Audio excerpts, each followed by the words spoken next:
Hari ni aku terpanggil untuk jawab isu yang ada orang tanya aku. Bang, abang review pernah tak penjaga-penjaga hutang? Pernah.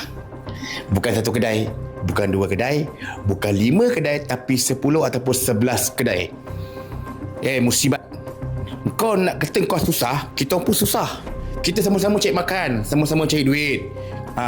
Kau jangan ingat perut kau seorang je yang nak kena isi, yang nak kena gadak. Habis perut kita orang ni, perut aku ni. Jangan macam tu. Jangan menyusahkan influencer, jangan menyusahkan food review. Orang dah datang tempat kau, dah buat video, dah post. Kau payment je lah, musib. Benda senang, bukannya susah pun. Kau yang susahkan diri kau. Kau dah panggil kita orang ni, kau tunggu bayar. Sebab tu aku punya stand sekarang, aku akan minta payment dulu, baru aku datang. Selagi kau tak payment, aku takkan sampai. Ini jam depo-depo memang aku tak ambil punya. Sebab apa? Sebab aku tahu penjaga kaki game. Kau jangan ingat kau punya game tau.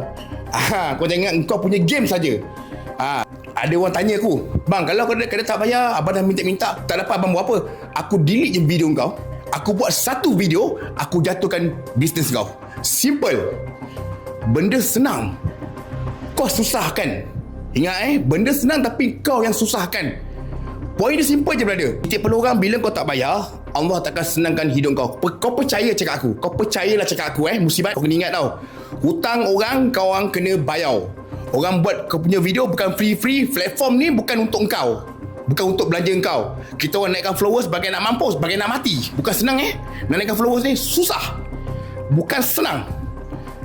Jangan gunakan kita orang ni sebagai kambing hitam. Okay? Ingat, Syapale.